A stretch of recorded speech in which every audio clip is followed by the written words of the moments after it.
And welcome back to Half Hour Henshin, episode 66. As always, we are on a journey of tokusatsu, and this week, my other host, DJ Azure, the 2.5 Toku Taku tuber, is on a journey of his own. Yep, I am currently in Japan. I have been here since the 8th, and I'm going to be here for a little bit longer. Surprisingly, I have not been visiting filming locations this time around. That's what I did back in June, but this time around, I'm actually visiting more anime locations. And actually, since this episode's coming out on Saturday, and I believe Saturday is the 16th, so if you so December 16th is a special date for me, and it is a week and a week and a half before Christmas. And the reason why I say it specifically in that way is because if you've ever watched the movie, the Disappearance of Haruhi Suzumiya, it's very, very Christmas oriented. And I actually went to go to Kansai, and I actually went to go walk to the school that Haruhi was modeled on. And I did it at it was like super dark at night. I was walking the mountains alone. It was super windy. It was a weird religious experience. It felt like a pilgrimage. It was great. And then I had the most breathtaking view at the top of the hill where I got to look at the city, and it was just shining. It was amazing. But No, that that's sounds nothing super to do with awesome. Tokusatsu, but nothing to do with Tokusatsu, but it's actually something that's kind of one of those kind of key defining things that defines the things I like. No, And I mean, Haruhi's one of them. So being able to go visit the school it was based on it was actually pretty cool. no, it sounds awesome. And, we're going to apologize for any audio issues. He's recording on a laptop. He doesn't have his normal stuff. He broke a headset or something. Yeah, I broke a headset, so I'm basically using the microphone I would use for my phone. Yep. So, we're making do. And hey, speaking of Christmas decorations, they're decorating the restaurant because they do a Christmas party a week before. I am shocked because they did not use the same Merry Christmas ornament that they use for almost every single Toei Tokusatsu thing whenever they show a Christmas ornament that says Merry Christmas on it. Or I may have looked at it wrong, but it didn't look like the same one they would normally use. I would never notice something like that, so it's really funny that you pointed it out. Yeah. I also like the vibe of yeah. as a community, hey, we're gonna have a Christmas party early because we know everyone wants to be with their families. That's really cute. Yeah, it's really nice. It really shows kind of the kind of stuff that Hotaru and his mom kind of do. And I love how attentive to detail Hotaru's mom is. That they notice something is wrong with Rene, and so it's hey Hotaru, you remember this errand? Why don't you just take her with you? Why don't you guys go out and take a little break, basically? Yeah. Oh man, yeah. It's really really cute. I like I can't think of any writers that have actually had an actual romance right off the bat. Oh wait, no, sorry, I'm wrong. Drive. Okay. I was gonna go off on a tangent, but I dismantled my own argument within 3 words. So Yeah, I I'm haven't not even gonna continue with that. I haven't even seen Drive, so I couldn't have dismantled that one for you either. Yeah. I was yeah, I don't really see many couples with the main writer, and then I'm oh wait, right, forgot about Drive. And I mean, we will all meme it, the heated drama between men. That's Bill. look, they're in love, okay? The series ends with them being together, and that's the thing that makes them happy, okay? You can't, nothing can convince me otherwise, okay? It's love, okay? Rabbit, dragon, best match, okay? But I was actually gonna say also be ostensibly it's not a romance, but ostensibly oh god, I forget his name, but main Gaim writer. And what's her name? Koda. Koda, yeah, Koda and Mai. and Mai. It's funny you're saying this because I'm actually kind of wearing my Kamen Rider Gaim shirt right now. It is very, very neon orange. So I basically had to I'm basically wearing a jacket while walking around because this shirt would stand out way too much. It is bright as hell. Like I would stand out in a crowd. Before I knew what Kamen Rider, like, well, okay, I kind of knew what Kamen Rider was before I watched any of them, because I told you that I have some of the belts because I was given to me by a friend who liked Rider, who was just getting rid of old toys and was like, "You're getting into this, here you go," and that's where I got my Gaim belt, basically. I already had. He was like, "Oh, we should go to I have the belt. Like, you should cosplay Gaim with me. You should cosplay like Kota from Gaim." And so I have that big orange fluffy vest. Because the only thing that still fits me. Awesome. That thing is warm as hell. But I have the fluffy vest, so technically I can cosplay, and I have the belt, so I can cosplay like civilian Gaim at any time. Oh, nice, nice. But yeah, going back to the show we actually watched, X-Rex. He's the Loch Ness monster, and he ate a guy. What I was laughing at is that so they basically introduce X-Rex, and then they introduce this guy's daughter, who basically shows up with another occult magazine, and they're like, wait, there's a second one? There's like a different edition, like a different vibe of one. Yeah, it's so I mean, like, we're reaching the Christmas twist, which or at least like the Christmas turn. So I don't know if we're going to keep getting lighthearted moments like this, but I really, really am hoping that we keep getting like random issues or random editions of this magazine to introduce the other level X's. Oh yeah, hopefully there's a magazine for every level X. That would be hilarious. We get to see a fun scene of Spanner just walking straight into the enemy hideout and getting his ass kicked. Glad to see the sisters can just use Dread. Yeah, and they just do it. They like, it's like, okay, so we're just I'm gonna jump around a little bit, but it's so cool because Lachesis and Clotho both use the Dread driver this episode, and they both have very, very different fighting styles.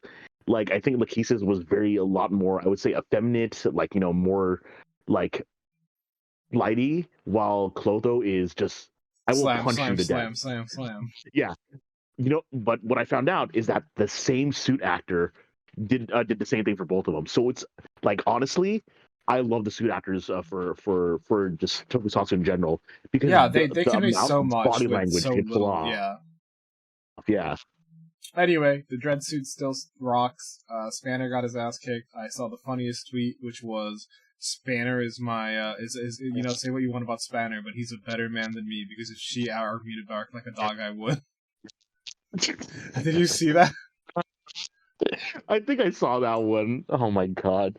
If you become my loyal dog, I'll let this slide. And it was like, you know what? Say what you want about Spanner as a character. He's a stronger man than me. Yeah, I think it was Flame that said it, and I love Flame's. Flame's tweets are amazing. Incredibly funny. Oh man. Yeah, it was great. But we found out, but Hotaro himself gets eaten, like, as if to, like, kind of prove that, wait, I want to be your friend, because it's Hotaro. We all love how Hotaro will literally do anything to make friends with Akemi. And he goes inside, and he basically sees the girl's father, and sees that he's basically tormented by his own memories, and he says, wait, I could use this to befriend it. X-Rex, look into my memories. And we get one of the coolest freaking twists that I should have realized. And I'm kind of angry I didn't realize this. Hotaro's got a memory wipe before. Looks like it, because at some point in time, baby Hotaro has met Hopper 1. Yeah, and you know what's great about this?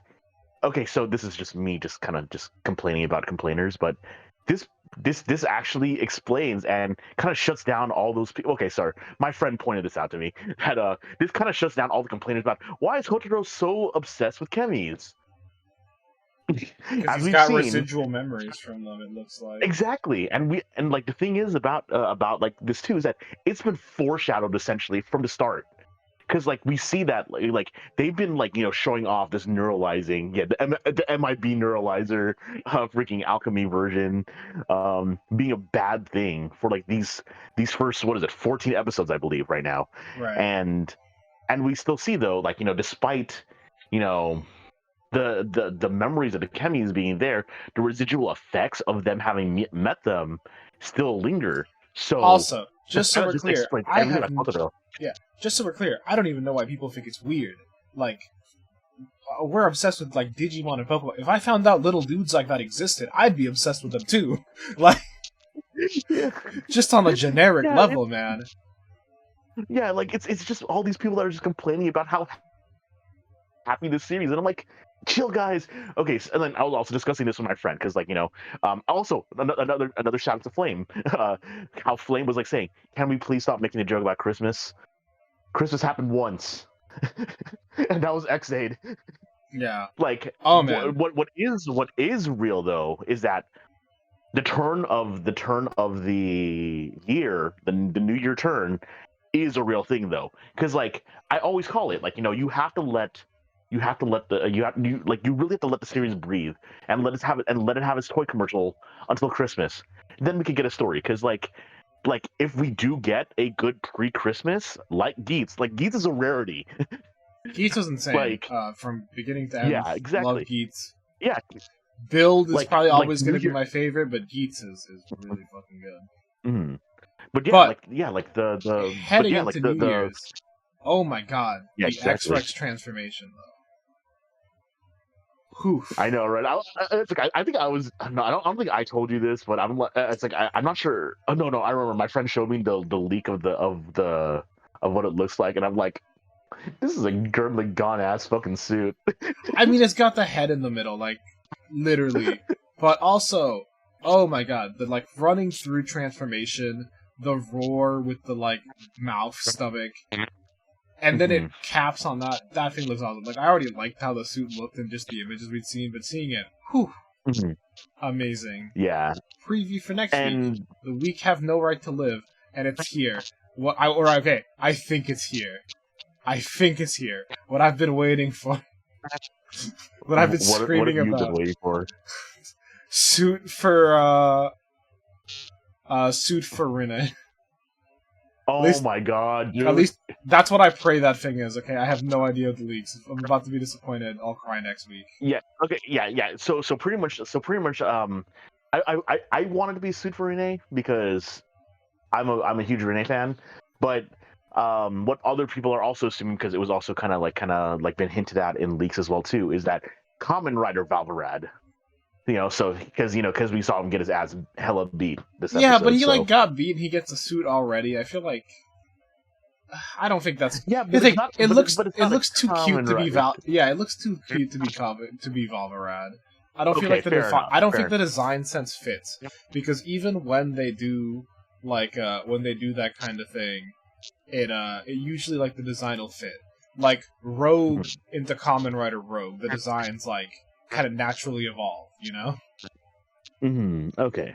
I feel like it's going to still be a Valvarad design. Well, we'll see. I'm so excited for this. I really want Renee to get the suit, because Renee needs it looks cute. It looks become cute. Second protagonist. Yeah. So yeah, I'm hoping that's her suit. But speaking about just other things, our boy Earth Garon. I watched this episode at work on like the big TV because I was just over there anyway. So people were just like, "What the fuck are you watching?" I'm like, "Oh, you know." So I found this episode obviously hilarious at the start because, number one, we're fighting against Delta. What was it? Delta Rat, I think. Delton Doll. Oh, Delta. Yeah, Delta Doll Bomber. So it's actually an upgrade version of the reason why we had Mod 2 in the first place. So instead of being a fighter jet, it's a bomber, but it's faster because it's basically like full on triangle, like a stealth bomber this time around, and it could go up to like what, Mach 11, Mach 10. I can't remember how fast it was going, but I think it was 11. Yeah. Yeah, and then after that, what is it? We see that of all people, Bondo can't deal with G-forces.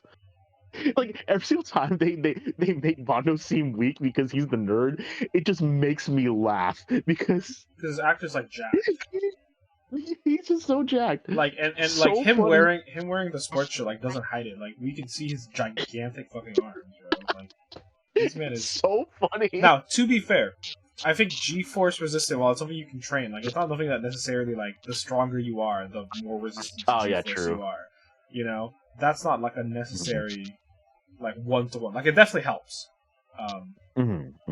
but Yeah, because I mean, it's really just all blood flow, and and like mentally to me, because like it's like just looking up like fighter jets and stuff like that, because I'm like, oh cool, this is cool. It's like, do these flight suits like not have enough pressure to like force it to happen, or it might be because he's so jacked, his blood pressure is too low to handle it, maybe. Because like obviously the more fit you are, the lower your blood pressure is naturally, so right. that also might be a thing too. So who knows why he could be passing out? But yeah, so because of that, Bono's been benched, and I'm really sad because like he's our boy. Yeah, because I mean, Erfgaron's like his boy. Like that's his pet project. He's the best marksman for it. He loves piloting it. Yeah, and then Here's the thing. yeah, I love and that the Delta Dawn bomber shows up because it's like, hey, we're gonna do a test over the ocean. And it's like, did you guys check if the ocean was clear? And it's like, the answer was no. yeah. But at the same time, I mean, they kind of did need to deal with it though. But yeah, so yeah, and they had to do this test because now we have a much faster Delta doll, and oh man, it's intense. I mean, it's Like a super lot of this intense. episode is just like kind of is like trying to like prep to see if they can even deal with it because it is so fast, and like they engage it a couple times throughout the episode, and like some with Emmy alone, and it's like oh this is bad. It saw where it flew back to, and it's coming back to us. It's gonna bomb our base, and then of course we basically see Gento start thinking. And it's like I love how they do that. Like they established in the first episode, but have never brought it up, like pointed it out again. So when you see him like do the whole tapping his head thing, he's about to come up with some crazy plan. I mean, his crazy plan was like, we're going to be very what is the word I'm looking for? We're gonna just We're fucking lying. not lying. We're just gonna stretch the truth a little bit. We're just kind of gonna like. Technically, he was just being taken on the ship. He wasn't flying. And technically, he was just cargo. So if he's cargo, he's not really like. I mean, cool mid-air fight. It's really fucking funny seeing the Earth current suit fly, Mhm. especially with the new But mod. hey, I mean, like the thing is, Earth Karen was actually doing well, but it's can't. But just like a real fight, you can't really attack and defend at the same time, and that was its weakness. So that's when Ultraman actually does come in and actually just starts like being the defense.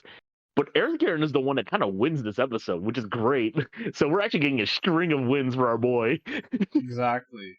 And then we get the preview, which looks like some more classic kaiju. At least that's what they look like to me. Yep. So the gorilla one I'm not so familiar with, but That's Red Donkey King I'm Kong. very familiar with. Yeah, yeah. Red King I am fairly familiar with because in Gridman, Akane Shinjo actually does talk about Red King in I think episode 3 when he's talking to crap, I forgot the glasses friend, but yeah, um, like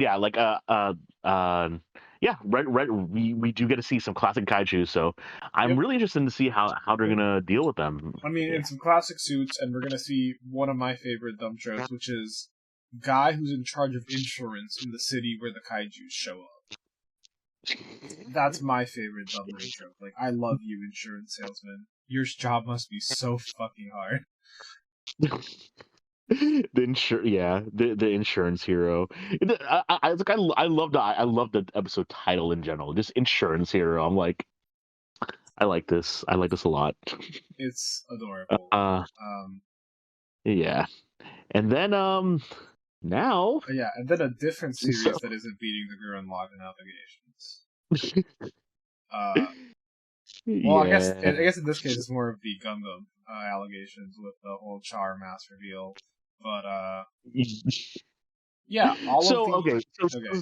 so obviously, okay, so obviously I had to watch it online in some sort of way, but Yeah, to get subtitles. I basically had to watch it in a way that actually had comments attached to it. So basically, I didn't realize there were comments attached to it, and I read one comment. The first comment was like, "Why are the people of Shiganum so fucking stupid? Why are they so fucking gullible to It's everything?" the one guy, man. It's just him. I love him, by the way. He's so fucking funny. Like the actor hams him up so much. It's wrong. It's Carol. Okay. So, okay, I was skipping ahead too fast, but it's our favorite. It's our favorite too. That guy is my favorite of the series. Just like my favorite Don Brothers was the fucking random ass guy who kept getting turned into monsters. And the funniest thing too is that he was trying so hard not to, but he just kept falling into desire. It was so funny. I will become a wizard, ninja, king. Everything about that was hilarious. And he was like a mama's boy too, which is adorable. But it's like he just kept falling into the same trap Yeah, and he would over just and be like, over "I'm again. sorry, mom. I gotta go." And the funny thing too is that they just kept targeting him. Just it's like it's literally the meme of "fuck you" in particular. Because it's like he was resisting it until they started forcing it on him. Let's say, "Oh hey, it's that dude again." Yoink! You're now the monster of the week. Yep. But hey, little Oh Gabritarian's man. back. Uh, we do get to see that, our boy Gira is, the Tyrant King is immortal. Prince returns, and we get to see a cute combination fight with them. Yeah, man, it's like okay, so I do love Princess Actor, but I'm still really sad because his Kite Odoroke is it still doesn't fill me with bravery. You really like I the really King hope. actor, so hopefully we'll see him. But Yeah, I mean, like the thing is, though, that he basically showed up for a small cameo, like just to have an assist. But he basically shows I'm not up, they sure. fight, they turn into the mech, they fight. It's good. Mhm. But like I'm really hoping that we do get a little bit more of the Kyoryuger like crossover. Like I do hope we do get that 10 years later movie of some sort because I want to know more now because like it's like don't get me wrong, King Oger is still freaking amazing, but like they've set up so much stuff for for Kyoryuger 10 years after that I'm like, come on, just give it First to of me all, already, please. First of all, just how does Prince exist? I know he's like an alternate timeline thing, but they gotta explain that. Yeah, and I mean, like, and then we need to see where Uzusumi and King are and Daigo are. We Yep. need to see where they are. Yeah, so like, honestly, I'm like, I really just want to know. I really just want to know, see where they're at, because I honestly, I'm still like really shocked, like because Amy, like, Pink, um, I'm still surprised that she actually came out of retirement, or she's actually retired as an actress, or from the entertainment industry, and she actually came back to do the role for that cameo.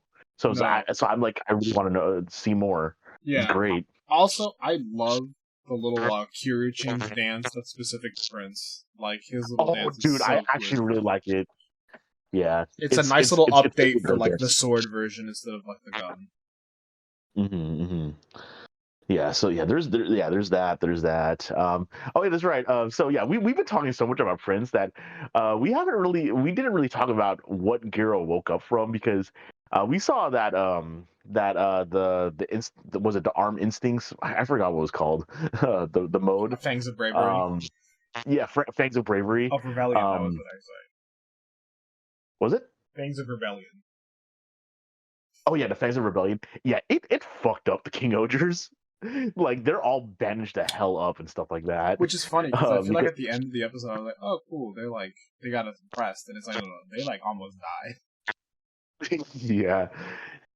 Ooh, yeah, it really overloaded them. Yeah, so like everyone was bandaged up. Honestly, I was laughing at Jeremy being bandaged up with his mouth covered, him They did still that. speaking, but Yeah, they did that on purpose. yeah, it's like oh yes, he shuts up this episode. And I'm like, no, he did not. He did not fucking shut up this episode.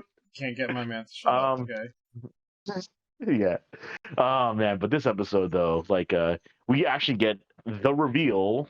So Gira is not soulless technically, but supposedly he was the creation of the Galactic Insects. Sure. At least Also, that's the story. I never said he was That, soulless. I said he has Kabatera's soul because he's soulless. oh, okay. Uh, Mm-mm-mm. Yeah, but dude, we see that Doug Dead does have some control over him, but is that just because of his natural power, or is it because he actually is the actual creation? Like, because like all the stuff that like okay, so I just find Rockledge just sus every single time he talks, as is fair, but I don't know, like I mean, I don't know to believe if it he makes really sense. is It makes sense. creation. Yeah. So it makes sense to me that if the royal family has had a deal with the Galactic King in which, they get Hmm. some sort of power in order to destroy, like, their enemies, it makes sense to Hmm. me that they would give them, like, here is a power, or, like, a creature that can control everything. It has a fraction of my Hmm. power. Now, to be fair, with the way these stories go, I feel like if he does have a fraction of Duggan's power, that's going to be Duggan's final undoing, because, that Hmm. means Gira has the power to stop him. But Yeah. whether that means Doug did created him himself, or maybe he just imparted this power onto a Gira that already existed, and how does this play into the fact that Gira didn't remember any of his early life in the castle? True, true. Yeah, like yeah, there's a lot about it. But like, we basically see that, despite him being like revealed as this, they basically just try their hardest to break Gear this episode. Like even the Kings, like, he basically like, goes to see the Kings while they're all like, in their rest beds. And then they're like and then of course Kaguragi, like, you know, speaks out his mind saying, You could just "Oh, you take can a, you easily could. take our countries." I would never do that. And then he just ends up injuring all of them by accident, just by stumbling and getting angry and shaking them. Like, no, I am not that evil. I would I'm. never do that. It's so funny. It's truly incredible. Yeah, like they really try breaking Gear this episode. Like, Doug Dead is controlling him, trying to get him to attack the populace as well too. Like trying to get him to attack other Bugnarok again as well. Oh my god! It like he goes through it this episode, but he fights back. I mean, one of the And cool like, things I like is also like they have made it just with the suit acting very clear that all the Bugnarok that are attacking right now are all corpses. mm-hmm, Because they mm-hmm. all like struggle around and they're like dropping weapons and kind of like it to me makes sense that like the Bugnarok that are attacking aren't like a real people, they're the corpses controlled by Brody. So Yeah, the fact that yeah, he fights some more Bugnarok, he gets framed. Our favorite NPC basically immediately believes it, but everyone else knows the truth. And then we get the really cute scene of all the gods. Okay, we get the cute scene of all the gods resisting, and then we get like a really funny scene, in my opinion, of Gira just listing names for like 2 minutes. Hey, it was cute because, well, I mean, the other thing too though is that he loves all the shoe gods. So he actually gave them all super cute names, and he basically lists all the names. Obviously before Christmas, so that when your kids buy the toys as well too, they can give them the names as well I mean, yeah, it's adorable. I do want the Uh, I do want the King Odger mech, to be fair, but yeah, it's super cool. But yeah, like we get that. He basically gets the power to like fight back, and then you're like saying wait, no, we're kings, we're going to fight back. And he starts saying this. He basically starts saying the speech, and then all the other kings start speaking too, and they start removing their bandages, and it's like such a like even when I was watching this, because I watched these episodes live when they were airing on Sunday morning here in Japan. So I didn't have subs originally. So I was watching them, and it was like it's like just like the music swelling and just like the image of them just removing their bandages, like saying just to like just to say that word, the King Ogres. Oh, it was just so good. I'm so hyped for next week. yeah, next week's gonna go hard. And I mean, hey, We get another duel at the quarry. Rackles versus Giro in round 3. It looks like at some point Rackles is also going to take the lance too. So, poof. Everything. Okay, so also the thrones are bombs. That's a whole thing. Yeah. Oh no, like just talk about jesters and stuff like that. Like like your name should be. What was it? Rackles. Yeah. Man. So actually, okay. So I'm actually curious now because of of everything that's happened. Should we actually trust Rackles at this point? Like, do you think Rackles is actually just playing it up at this point, or is he actually a bad guy still? Here's the thing: I can't tell because all the mechanic sounds make it seem like he was rebuilt, and then that would lead you to believe that he's under some kind of control. But I'm honestly very 50-50 on it with Rackles right now. Yeah, it's really curious because obviously he basically went along with some of their plans. Of course. But do you I don't know. It's like I'm not sure if he's actually trying to make the play to keep the throne, or if he's basically he's actually believing the gear this time and basically saying, with the last of whatever will I have, I will give him the throne. It's whatever honestly, the fact that I'm even thinking about this is damn. At first I thought bringing back Rackles was gonna be just like LOL. They brought back Rackles, is gonna be funny, but no, it's I'm actually really thinking how much is he working with them or not? Yeah, no idea. The whole infiltration from within, because he's still doing some heinous shit, but is he just doing the heinous shit to make it believable, or is he actually kind of doing it to expose weaknesses for them to capitalize on? It's because he was the one that also announced the whole my brother was the creation of of the galactic insects. I'm I don't know. Yeah, so it's is that real? Yeah, exactly. It's I don't know how much of what he's doing is real. I don't think any of us really do. But I mean, I guess we'll see next week. Yep. And with that, we will leave you guys for that. Thank you so much for listening, and we will see you next week. Later. This program is brought to you by our unending love of tokusatsu. If you enjoyed the show, please be sure to like and subscribe. And hit the bell for notifications. And if you would like to support us further, consider becoming a patron at our Patreon, Half Hour Henshin. You can get some exclusive benefits, such as your name in the credits and joining our sticker club. Or, if you want to help with a one-time donation, you can also find us at Ko-fi at Half Hour Henshin. You can email us with any questions or theories at halfhourhenshin@gmail.com or on Twitter at halfhourhenshin.